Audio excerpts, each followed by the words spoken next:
In April 1989, New York City was shaken by a violent attack in Central Park. A female jogger was found badly injured and left in a coma. Significant loss of blood and advanced hypothermia. If she lives, it's likely she'll suffer from brain damage. The crime quickly became national news. The city wanted answers, and police were under huge pressure to find who was responsible. That same night, 5 teenagers were picked up by police. Their ages ranged from 14 to 16. 8 suspects were arraigned this weekend, aged 14 to 17. The district attorney's office says that the teenagers have confessed. The spokesman said some of those confessions are on videotape. I couldn't believe it, but I stayed there. The group was large, so I didn't know who was capable of doing anything like that. I know I didn't have nothing to do with it, but I was getting blamed for it. When I was in the room, I didn't know what was going on. I didn't even go by the name of Antron. That's why I know they didn't know me. Anybody who knew me as Tron. That's why I know when it's like, well, Kevin said Antron did it. I'm like, who's Kevin? I don't even know Kevin. Kevin don't know me. I didn't know who did it. I just know I didn't do it. So I was just trying to get everybody back. I was just blaming whoever. Some of them had been in the park earlier, but none were identified by the victim. There was no DNA, no fingerprints, and no physical evidence tying them directly to the crime scene. What police focused on instead were confessions. The teenagers were questioned for many hours. Some were interrogated late into the night. Parents were not always present, and lawyers were not provided during most of the questioning. The teens were tired, confused, and scared. Police repeatedly told them that the others had already confessed. What happened after that? Just talking to me about what I was doing. I said nothing. That's where I was going. I said no.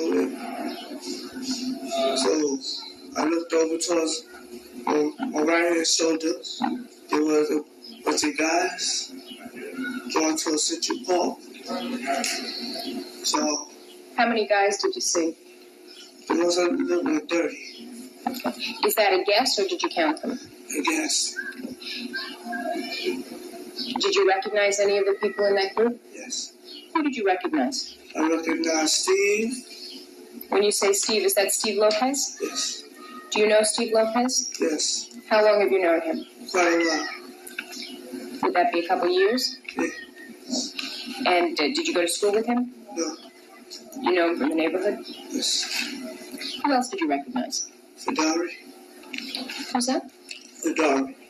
Is Fedori a man or woman? Boy or girl? I'm a male. He's a male. Yeah. Do you know Fedori's last name? No. Do you know where he lives? Yes. Where does he live?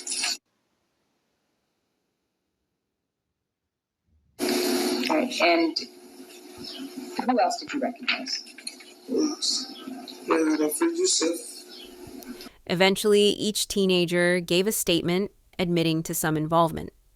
In the following footage, this teenager stated that he only heard the girl scream, but afterwards confessed to be part of the attack, stating he kicked the victim twice on the side.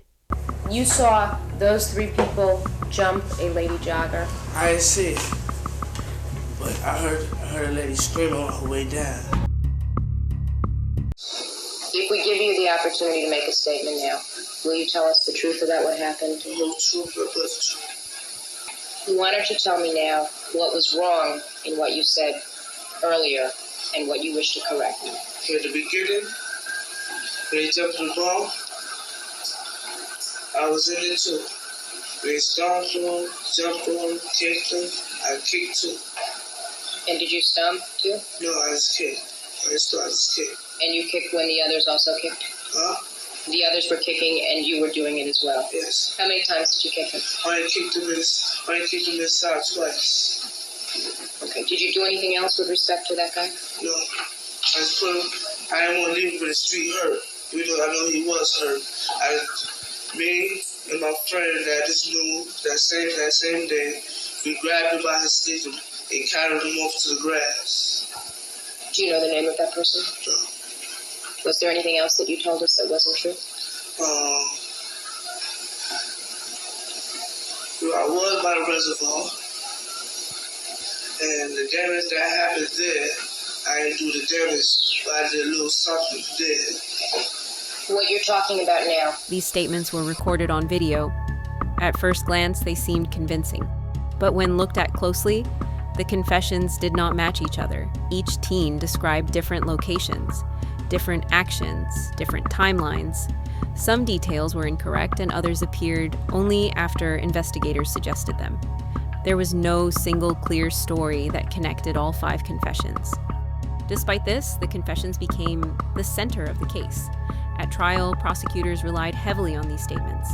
There was still no DNA linking any of the teens to the crime. No fingerprints, no hair fibers, no blood evidence. The jury was told that variations in the confessions were normal and that group crimes often involve confusion. In 1990, all 5 teenagers were convicted. They were sentenced to prison terms ranging from 5 to 15 years. Public opinion at the time strongly supported the verdicts. Years later, everything changed. A man named Matias Reyes, already in prison for other crimes, confessed to the attack. His DNA matched the evidence from the crime scene. His account matched the physical evidence, the location, and the timeline. He stated that he acted alone. In 2002, after DNA testing confirmed Reyes's confession, the convictions of the 5 teenagers were vacated. They were officially cleared. The Central Park 5 case became a turning point in the criminal justice system. It showed how powerful confessions can be, even when they are not supported by evidence. It also showed how pressure, fear, and fatigue can lead to false admissions. This case is still studied today as a warning. Confessions should support evidence, not replace it. And when they stand alone, they deserve careful scrutiny.